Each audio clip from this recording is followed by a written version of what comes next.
You're listening to the Ground Transportation Podcast with Ken Lucci of Driving Transactions and James Blaine of PAX Training. Learn how you can build a thriving transportation business with real profits, repeat clients, and enterprise value. And now for your hosts, Ken and James. Hello, everybody, and welcome back to the Ground Transportation Podcast. I am super excited about this episode. I've got one of my mentors in the industry, one of my friends in the industry, one of my all-around favorite people in the industry. I've got Athena Grimm with us, who I have to tell you, I would say has one thing, but she doesn't. She's got BAC Transportation, Alaska Medical Transportation. She has the Raise Up podcast, which if you're listening to our podcast and you enjoy it, you absolutely have to listen to their podcast. Her and her husband, Charlie, are absolutely incredible. Thank you so much, Athena. I'm so excited to have you on. Thank you, James. You are one of my favorite humans too. And so I was really excited when you asked me to come. And yes, our Raise Up podcast, you can't find that on raiseupmindset.com. So I absolutely invite your listeners to come if they want to hear about Charlie and I's transportation journey. We're here to just be helpful like you are. So thank you so much. Absolutely. So I want to start, and I know that anyone who's been listening to your podcast has already heard some of the fun adventures of how you guys got started. But I wanted to see if you could start by kind of telling us how you and Charlie actually got into the industry and how you kind of ended up in transportation. You know, I would like to say that we just went on with, really, it was about going along with your gut and what felt right at the time. You got to understand in 2000, Charlie and I was 21, and you don't have a lot of great ideas in your early 20s. You know what I mean? Of course not. So yeah, and I kind of made a joke because we went to Vegas, and then that was the first time that I was in a limo, was right after my 21st birthday. And then the I second didn't know time that. yeah, and so that was the very first time. And then the second time I was in a limo, I was driving it from Las Vegas to Alaska. So, yeah, like we have on our podcast, we go through the whole story of like what that was like and where the whole idea came about. But really, I think now that it's about like feeling in your decisions. Like, does this feel right to me at the time? And honestly, if you look around when you're in your early 20s and you figure out, I don't have anything else better to do or that I've come up with at this point. And so let's just roll this and see how it feels as we go through.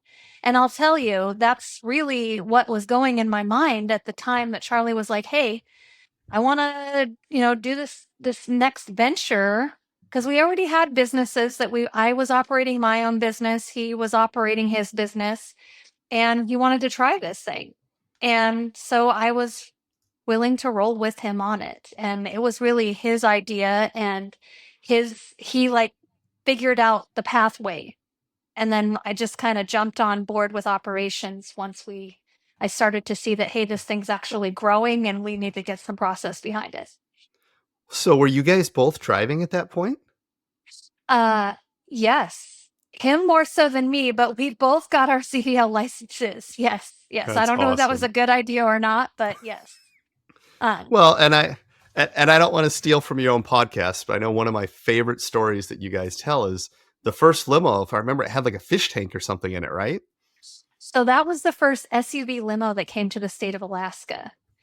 And it's kind of ironic because you would think that we would have more four-wheel drive limos than anybody. Yeah. But yeah, we brought the first SUV. It was a Lincoln Navigator. And like I said, being in my 20s zone, I wasn't really thinking about the fish tank. And Charlie wasn't thinking about the fish tank. And winter hit. And guess what happened to the fish tank? It was froze. So we were like, well, shit, that's not a thing anymore. So we took out the fish tank. But yeah, it was just these little tubes in the back. There was 2 tubes by the door, and they had these little plastic fish that fluttered, and so they were fun for the summer. Okay. And then we repurposed that area. So no real fish were harmed in the making of this business, thankfully. Correct. And for your listeners who don't know me, I live in the Arctic. So I am in Alaska, and it's very much winter here, a large section of the year. So it makes it extra interesting dealing with the elements. And so that's just one of the things. Well, but you guys get some cool gifts out of that. I know when I came up to visit you guys and we were working on the ELTC stuff that we were doing for you guys, it was interesting because I will never forget. And I was telling this actually came up recently with Casey, my wife, recently. I told her, I said, it is so weird driving back at midnight and it's still sunset because your brain doesn't, I mean, and it was most interesting for me because my brain kept telling my body, stupid, you're not tired. It's sunset. But clearly the clock showed it was midnight. So you get kind of some strange gifts that come with that too, don't you? Honestly, I think that that is one of the most magnificent things about our region is that, yes, in the summertime, it just gets dusk. It doesn't actually get dark. So you get a lot done. But Yeah. we have been in this environment for so long that we have been able to like figure out how to navigate things. So I think you need less sleep in the summertime, absolutely, because your circadian rhythm is telling you that you're not tired. And I also think that we have like my room where I sleep is completely dark. Like I have manufactured it in a way that it is everything. There's no light that comes in. So that's another piece how I make it through the summer. But yeah, It's it's cool. it's incredible. And for you guys, that's also, it's interesting you brought up summer because you guys have a seasonal swing too, because you guys have a lot of tourists, you have a lot of things going on. I know you work with a lot of the different companies that kind of rely on that. For those that aren't aware, can you kind of share what that's like for you guys? Absolutely. So we're very much a tourist, we have tourism business here. So tourism starts for us in full swing by June 1. And then it really hits the pinnacle in August. That's our busiest month of the year for tourism. And then by October 1st, we pretty much have seen the last of the visitors that have come through for the season. But then we have about, I would say, 3 to 4 week reprieve where we move right into cargo season. We have the third busiest air cargo hub in the United States here. Wow. And so well, not all, but most of the carriers run through here, especially as they're coming from Asia to fuel up, change out crew. And so by November 1st, we are in full swing for cargo season. So it very much is this like very beautifully cyclical system that we've come to understand here in the transportation industry in Alaska for at least passenger transportation. So then after you hit January is like our training month, getting everybody caught up on whatever needs to happen. And then we move into this spring reorientation of what's going on with the departments. So first quarter is really about regrouping, getting everybody on what the plan is for this year, reinvigorating, retraining, all of that. And then by second quarter, we are heading into tourism season again. We are getting ready for that May, June, July busy month. And that's really what it looks like here for us. Well, and it's interesting because you guys have found different ways to work within those cycles, and you guys have found different ways to kind of serve clients, and I again I'm going to plug your podcast at least about 100 times here because you guys go into so many great stories. But it's kind of like when you guys talked about when you guys started doing flight crews. That, Yeah. from what I understand, that wasn't necessarily a target. That was, you guys were just doing such an incredible job that opportunity kind of made itself appear to you. Can you tell So us a little bit about how that went? I think really the power of decision making is so incredible for us, and we can make these decisions that will make a series of other decisions underneath us. And so when we decided to go into ground transportation, I'm an all in kind of a girl. Like I don't half ass it. Like I'm all in. If I'm doing this, then I'm doing it to the best of my ability, and Yeah. my only competition is how I showed up yesterday. And so we don't know everything when we start ventures or we're moving into these. We just are trusting that uh, I trust myself and I trust the decisions that I make, and that things will start to come forward. And Right. so just like when you started training, you didn't understand that there was all of these other little facets that you could get into because you just Absolutely. only saw this much of the picture. But as you start to like open to the possibilities, more and more things appear.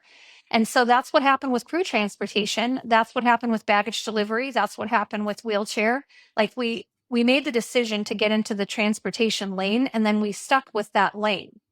And so the idea is that you're never going to see BAC cleaning airplanes because we're not a cleaning crew. We're Right. logistics and transportation. So when the opportunity for crew transportation came about, we it was totally within our lane. But you got to understand, like when we first started in crew, that was, gosh, that was almost 20 years ago. And a crew transport in our region was like $25. And so Well, then we had to decide, does that even make sense? Like that's a cab ride price, you know? well, yeah. So And what do you do at that point? so really our very first crew client ended up paying us contracted rate prices, and that's how we got into it. It was a fluke where Charlie got a phone call in the middle of the night because the phones were rolling to him at night at that point in the business. Yeah. And he answered the phone, and it happened to be World Airways. And they just said, look, we've got some pilots that need transport tonight. Can you do it? And it was basically whatever the price is. And World contracted with the government and had like parameters that they could work within. And we kind of laugh now. World Airways eventually went out of business, but they were so all over the board all the time. Like that was my first airline. I had to figure out how I was gonna like build systems with in the middle of this shit show all the time. And so I felt like, gosh, if we can do world, we can do anything, you know? And Right. then we started realizing that these other airlines actually had like infrastructure underneath them and scheduling and support. And so it like I'm so grateful for that first airline being just this hot mess because schedule wise, because it taught me what the worst case scenario was. So then I could receive all of these other scenarios. Well, and it's really funny that you say that because, I heard someone talking recently and they said, if you pray for patience, you're not just going to get patience. Patience isn't going to just show up. You're not just going to wake up one day and God has given you patience. What's going to happen is you're going to get put through a situation that teaches you patience. Is that something that you've kind of seen happen more than once for you guys in the business? Is Absolutely. that kind of has that come up? That I think is like a mirror to life. If you see that you have challenges that are coming up, and if you choose to accept those as this, like there's a gift somewhere in every single challenge that we have. And we just have to decide, are we going to receive it as a gift? And are we going to see what we can do with this challenge? Because it's here for a reason. It's here to teach us something. It's not just here to mess with us and to make our life miserable. It's like Right. I chose to be in this place at this time, and so now I've got this challenge that's coming up against me. And 100% of the time, a challenge teaches us something if we're willing to receive, or we go through it Right. over and over and over again until we learn the lesson. And so that's really the perspective that I come to in every circumstance. Like, this is here for a reason. What do I need to know about it? And so it opens up a lot of opportunities. And there's been a lot of things that have come our way, James, that I'll tell you are not part of our business model. But it's fun to think about how creative things could get if we allow. Well, and that leads to a really interesting question because, I've found that almost all great business people, almost all great businesses, it was rarely ever a straight line, right? I don't know that I've met a business owner that's been in the business long term that said, oh, yeah, it was a straight line to get here. Everything went exactly how I expected. So, what were some of kind of the other major twists and turns that you guys kind of had that were kind of the uninspected? We didn't see it coming, but it really helped bring us to where we are today. You know, I would say working with your spouse or working with family has been the greatest gift that I have ever received, like, especially working with my husband. Like, he is Yeah. literally one of the most magnificent humans that I know. He's my absolute favorite human.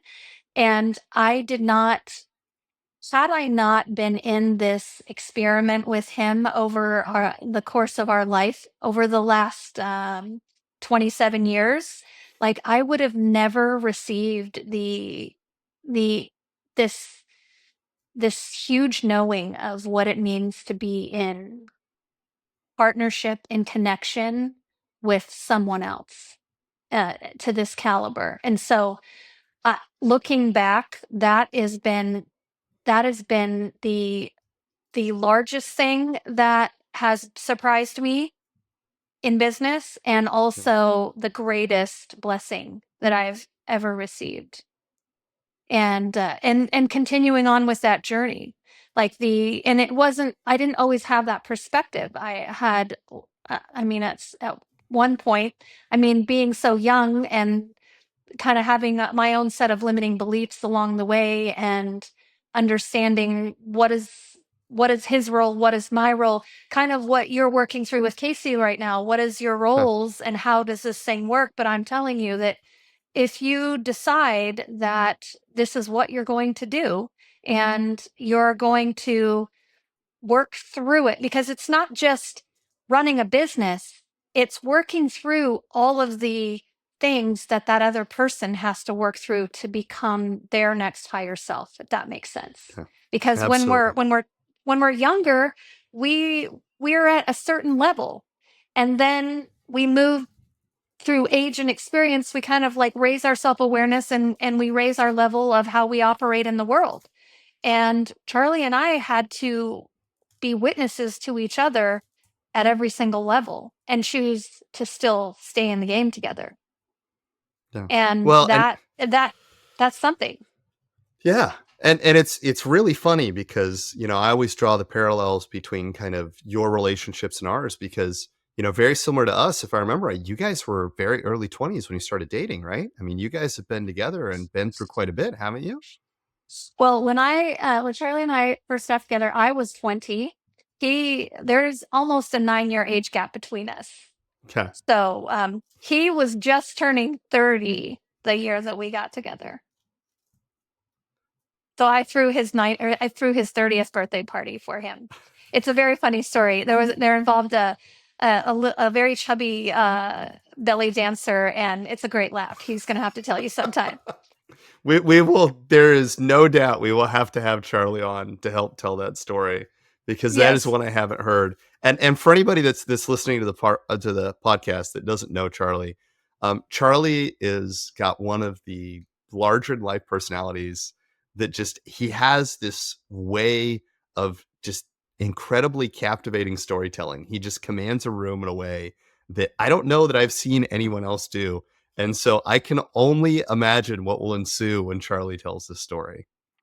Well, he brings the energy. That's really one of his gifts, is that he keeps the energy moving. And sometimes he brings that energy up in different ways. But if you notice that, if you are watching how he operates from that that point of view of he brings the energy, you'll know exactly what I'm talking about. And he can also, I warn people that first come to work for us, I'm like, look, he is one of the master energy readers, meaning that if you are not upfront with him, he will be able to sense it and know it. So just keep that in mind. That if it doesn't feel right, he's going to know it right away, and he's going to sniff it out, and you're not going to be able to lie to him. Well, and you truly are one of the power couples in the industry. And it kind of leads me to a question that I think I know a little bit of the answer to, but how do you find those areas where you're able to say, this is where Charlie really excels and he is really the best fit for that? This is the area where I excel. This is the best fit for me. And then where do you find the areas that you kind of meet in the middle? How is that something that comes over time? Is that something that you guys have a way to kind of identify, or how has that developed over the years? You know, it boils down to the decision of, are you going to trust this person? or Yeah. not. And if you decide that you are, well, you have to act like it. Like you have to show up as I'm Yeah. trusting them.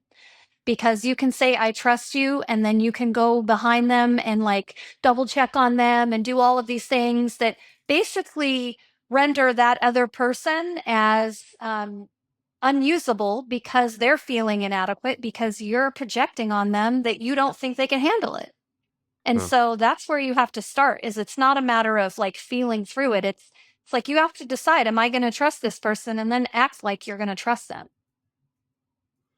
And when you act like you're not trusting them, you're sabotaging them. And so, and then the other piece is you have to decide, do they get to be who they are around you? Or do they have to show up as somebody else because you can't handle who they are or you're not a good match? And that's the other thing is like Charlie gets to be whoever he wants to be today. Today, he's not feeling well, so he's not joining us today, and that's okay. Yeah. Like, I'm not upset about that. Like, he gets to show up and be who he is. And when it's safe to be who you are, guess what? You thrive in that environment because you don't feel like you have to put on a mask. Well, and I think there's something to be said there about the trust portion and being able to, for example, Charlie not being able to join us today. You think of kind of the typical stereotype of husband and wife, and something happens. A lot of people would think that, well, you're going to be upset and they got sick. I think having that level of trust and knowing that you've got each other's backs, whether you're married or not, right? This goes for all business Yeah. partners. Knowing Yeah. that you trust each other to do that is massive. Because if you can't feel like you have that ownership, you can't have that piece there, you're never going to truly work together, are you? Well, and that's the piece is it's like we're the top leadership around here. And Right. so if earlier before we started recording, we were talking about what are we actually doing when we're running an organization? It's ultimately developing trust for the people that work with us so Right. that they feel safe enough to be able to do their job so that they can go out into the world and have this freedom to create and to grow and bring forward like their very best person Right. to everything that they're doing. And so if we're not treating each other that way, how can we like encourage our leadership team and the rest of the staff to get there? Like I want people to feel safe here working in this environment so that they can move into this next place of growth and awareness. That's ultimately what we're doing here. You're not going to grow if you feel scared and you feel unsure and you feel like you can't be yourself. You're going to hide and you're going to just put your head down and punch a clock. Well, and I think one of the things that you've hit on is there's a lot of people out there that, they want the employees to come in, they want them to do what's expected of them. If you've got chauffeurs, I just want them to drive, I want them to do the trip. But there's so many business owners out there, even ones with, large successful businesses that don't understand if you allow those people to grow, it's going to ultimately help you grow, help the company grow, help everyone around you find growth instead of just getting that area where you stagnate, which by the way is a perfect transition to Raise Up. And again, I told you I was going to plug the podcast at least 1,000 times. So I have to say again, that is the name of your podcast, but I know it's got a deeper meaning. So I'd love if you can kind of share with us what exactly is Raise Up and where did that come from? So, Raise Up is my core values. They're Charlie's core values. And it's responsibility, accountability, integrity, service, engagement, understanding, and perseverance. And it's basically the filter that we run most of the decisions through. Like, of course, we don't run the lunch decision through the Raise Up core values, but majority of the decisions that we make here, that's what we're running it through. And I tell the team like accountability is how we love each other because we're keeping each other in this space of checking up and follow through.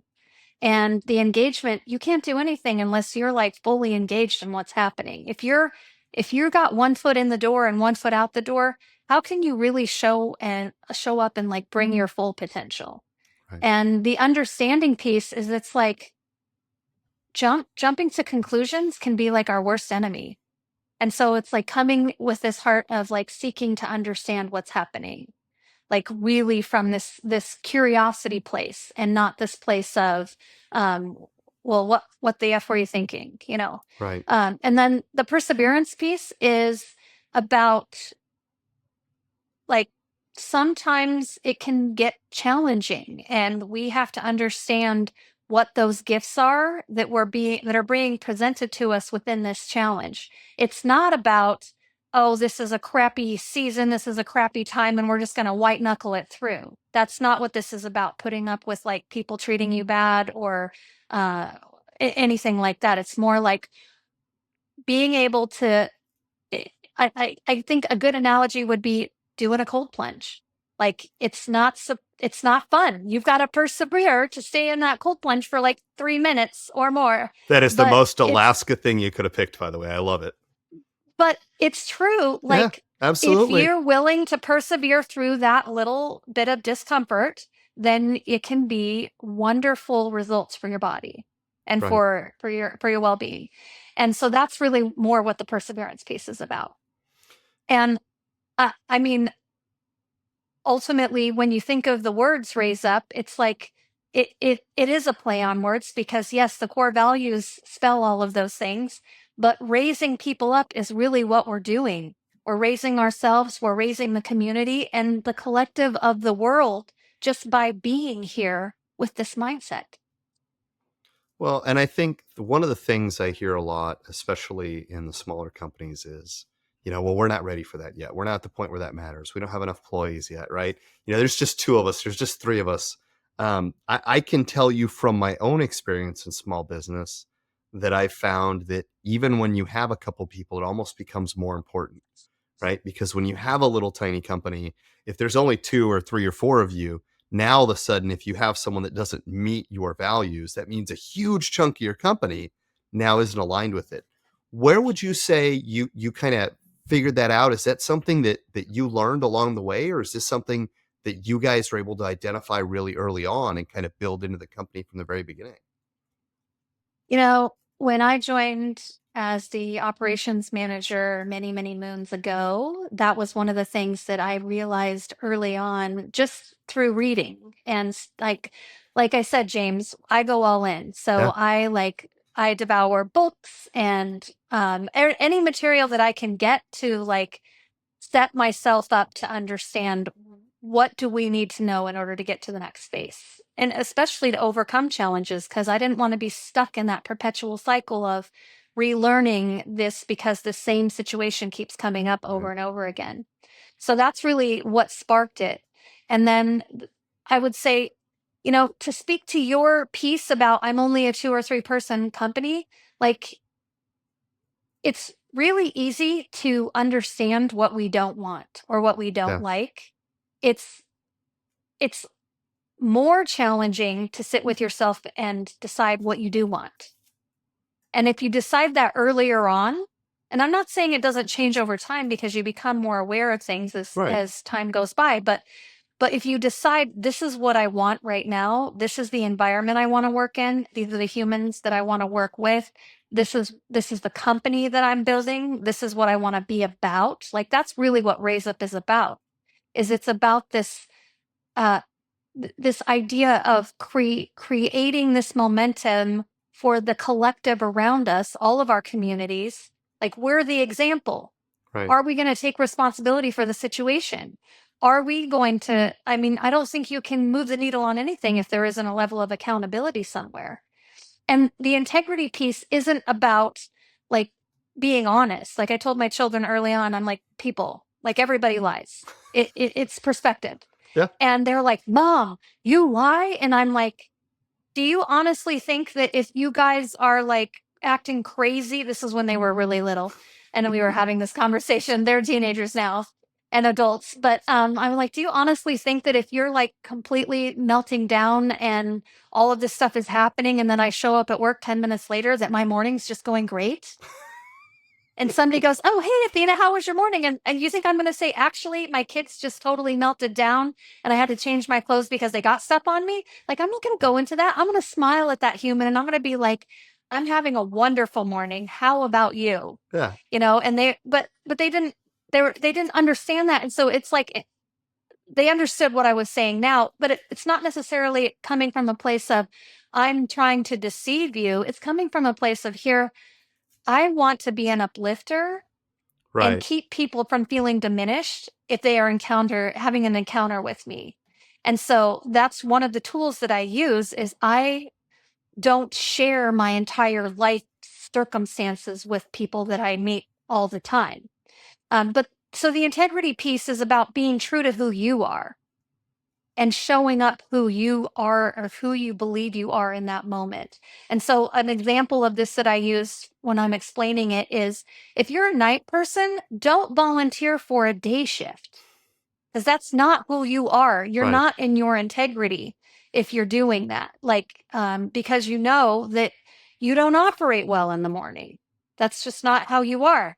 Now, you could make a decision that you're going to become a morning operator, and then that's a whole nother set of things. But that's really it, James, is it's like, as soon as you can get clear about what you want to be about and really put some intentionality around that, you will start to set the trajectory to that space. And so if you think you don't have time to get clear about what you want to be about, or you don't have time to understand what values resonate with you, you don't have time not to do that. Right. Because just like with any circumstance, as you start to build your organization, if you don't have it clear, then the environment around you will make the decision for you. Absolutely.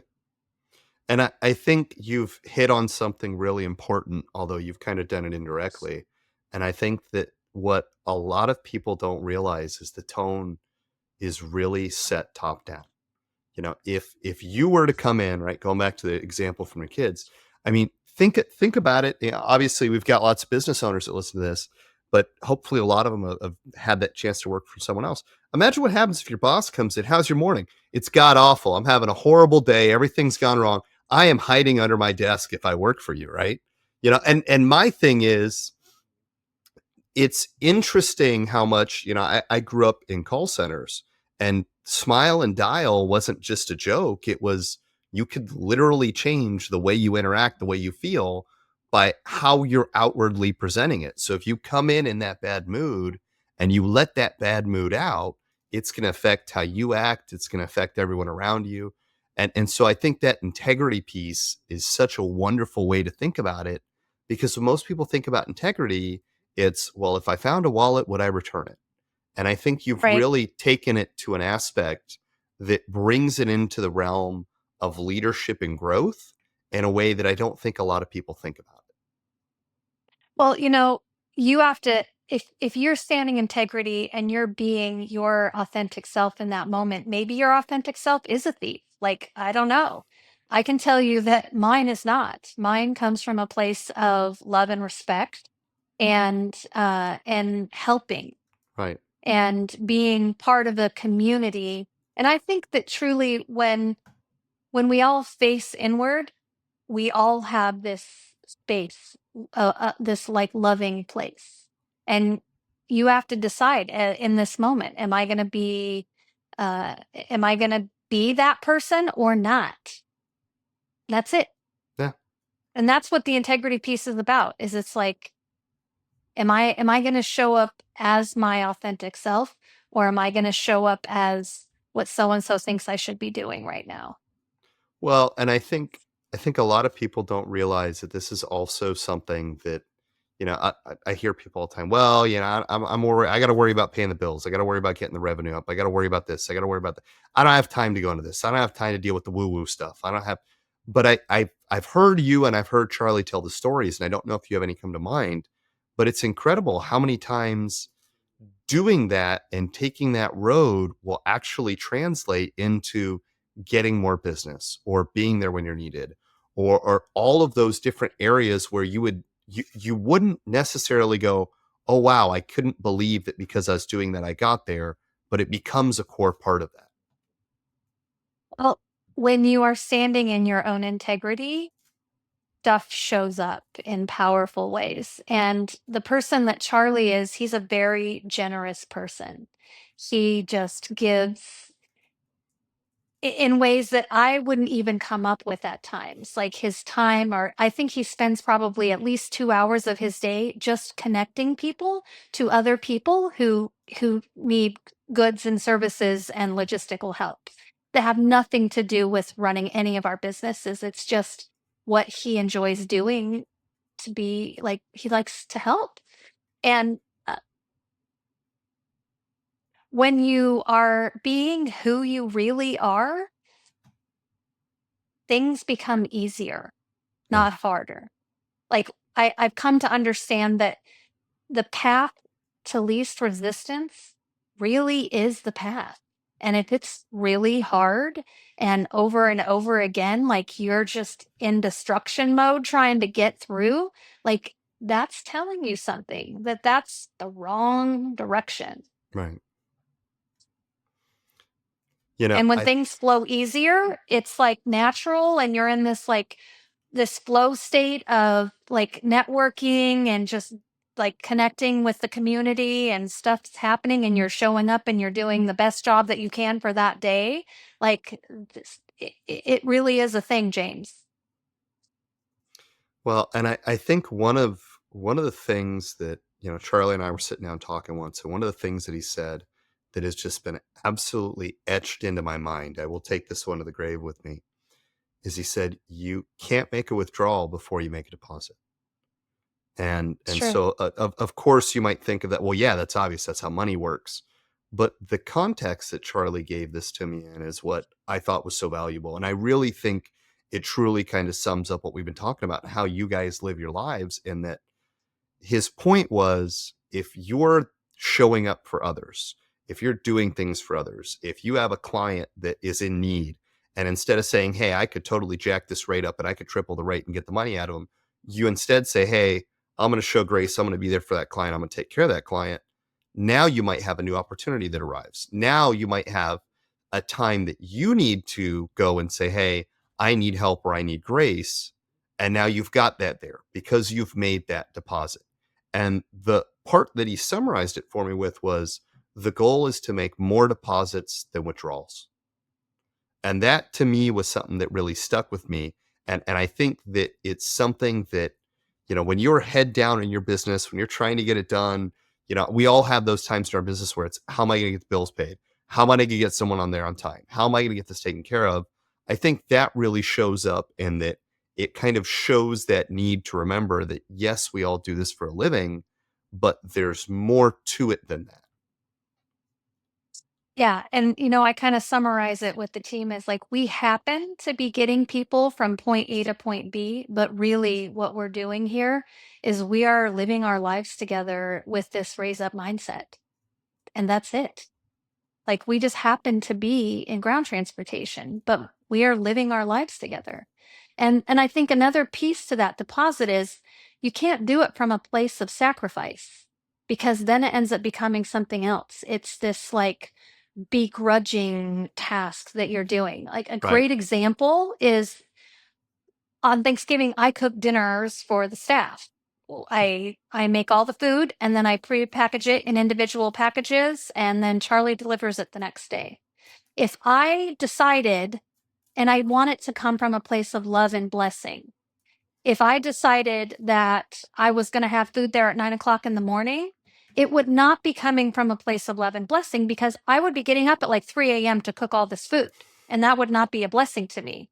Right. And so in order for me to keep it from a place, or keep it in a tone of blessing and of love, I need to do it when I wake up, and I need to be in this place of, I'm doing this because I want to bless them. Right. And you see how just that one decision of like putting myself in exhaustion or getting enough sleep and just flowingly doing it, and they get it by lunchtime instead of, first thing in the morning. It's like, I want them to enjoy this food and know that it came from my heart, and not from this place of, I said I was going to do something and now I got to follow through and I really don't want to do it, because I really did want to do it. I mean, it's the difference there between it being a chore and something that you're doing as a gift. Yes, yes. And that's where you have to come with this. Like Charlie and I decided very early on that we don't do loans. If we are giving somebody something, we are giving it to them with the expectation that they will never give it back to us. That's it. So there's no more conversation about it. If we can't afford to give it, we don't give it. Right. That's time, that's treasure, that's talent. Well, and Period. I also think you guys are living proof that this truly does scale. I don't know off the top of my head. Hopefully, you can share it with us. But yeah, how many employees do you guys have right now? I mean, you've got two great sized companies that you've been able to scale this with. So we're not talking about when you said you were cooking, you're not cooking for 4 or 5 people. You've got a large group. I mean, I personally, I'm impressed that you could get all that done in that time frame, because you guys have got a substantial team across your different companies. So I made 80 meals for the people working on Christmas Day. I mean, on Thanksgiving Day. So he delivered 80 meals, and I didn't make the pies, though. We did buy the pies. So, but yes, I made the food, and then he cut up the pies for me and put them in little packages. And we really have done this so long that if we've kind of got it down to a science, so it doesn't take us as long as it used to.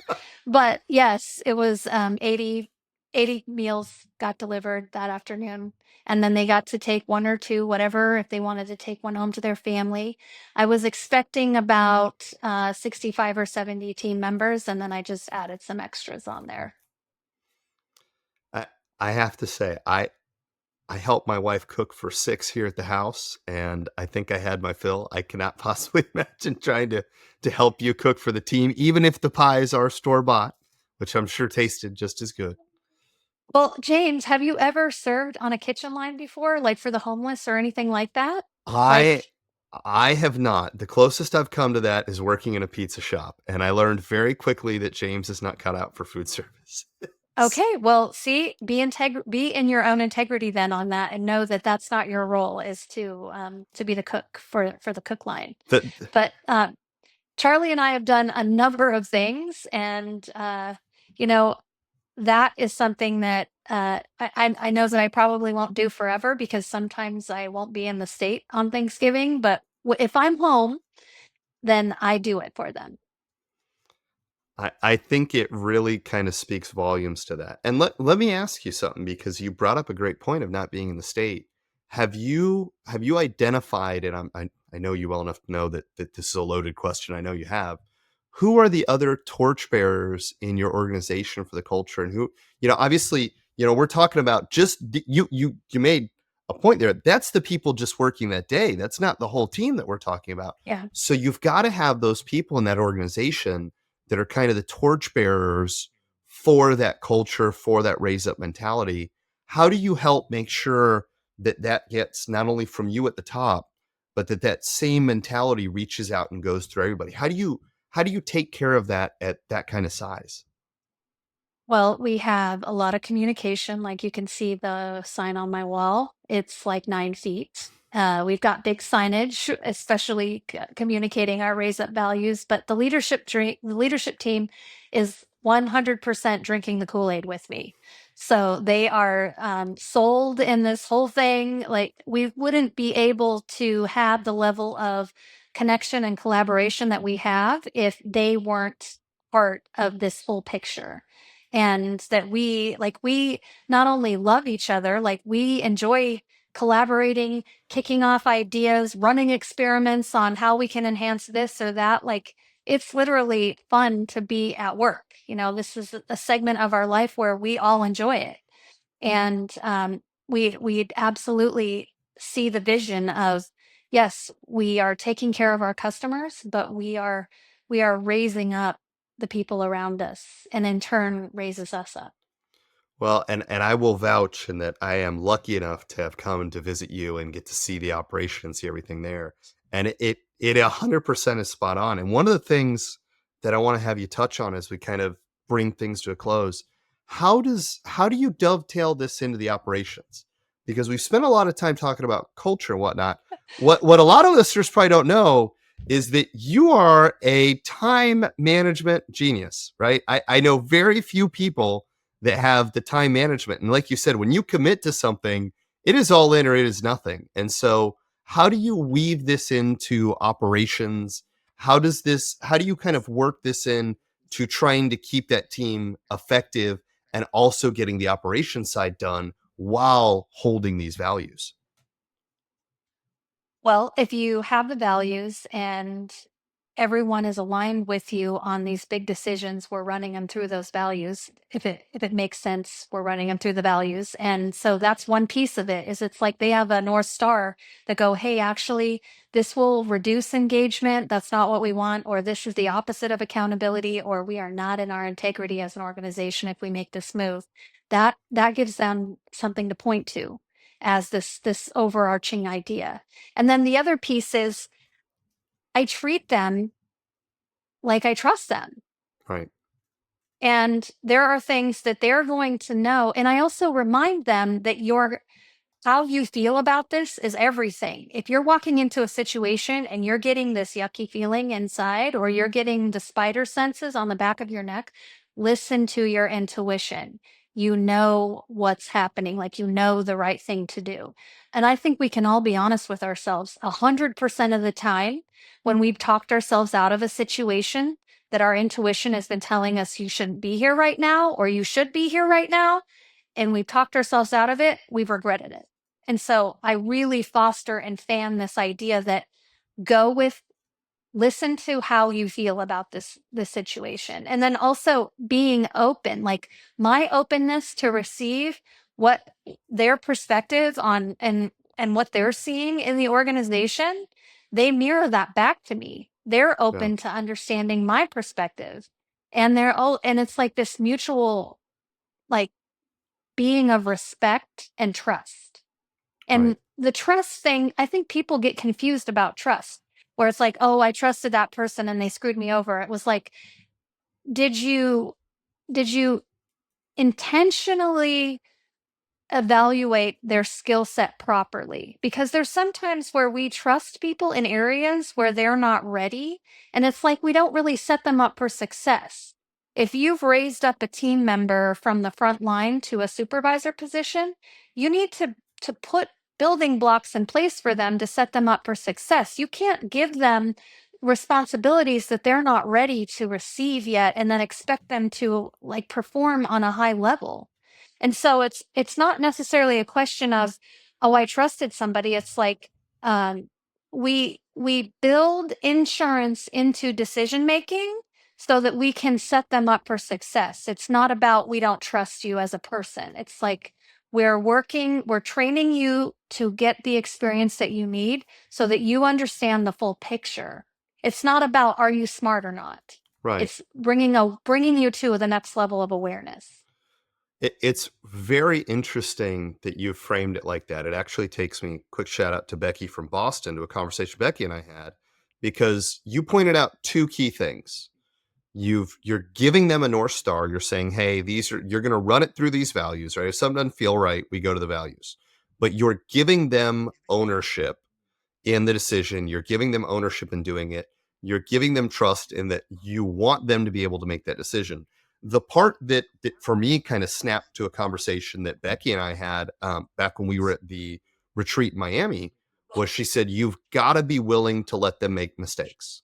Because if you've got people that are scared to make mistakes, or if you've got people that know they're going to get hammered, they make a mistake, they're not able to learn. And that goes directly back to what we talked about, growth. Nobody that works for you is ever going to get it right 100% of the time.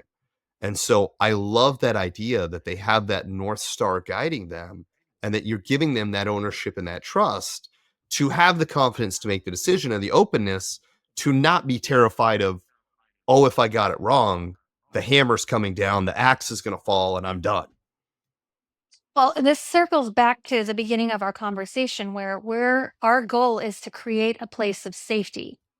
Right. And so if you're hammering somebody, you're not creating a place of safety. You're doing the opposite of that. And so you will never develop that person to the full potential.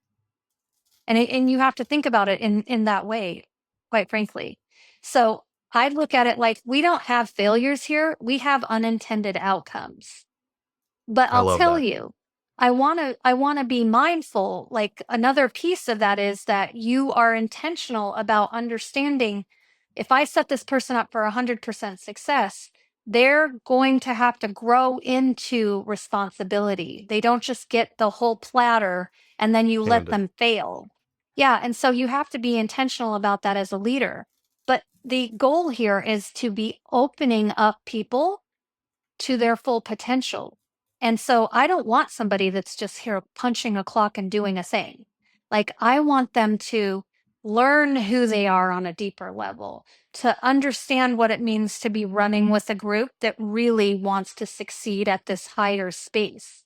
And to be this like I you had mentioned like time mapping and like scheduling. Like at the level that I operate at, somebody younger than me who doesn't have the experience that I have could just be in awe going, oh my gosh, like, how do you get all of this stuff done? How do you keep track of everything? And it's like, as you learn and grow and understand how the world operates and the business operates, you get good at things and then it doesn't take you as long. And so then you can bring one more thing into the fold Right. and one more thing into the fold. But I'm very mindful that it doesn't become this stressful, uh, stressful situation that puts me into crisis mode. So the stuff that I can do, a new manager coming in would be learning from me how I operate to get all of this understood and completed within a time frame. Right. Well, and I think a lot of that goes back to coaching, right? I started playing hockey recently. I'd wanted to play ice hockey since I was a kid.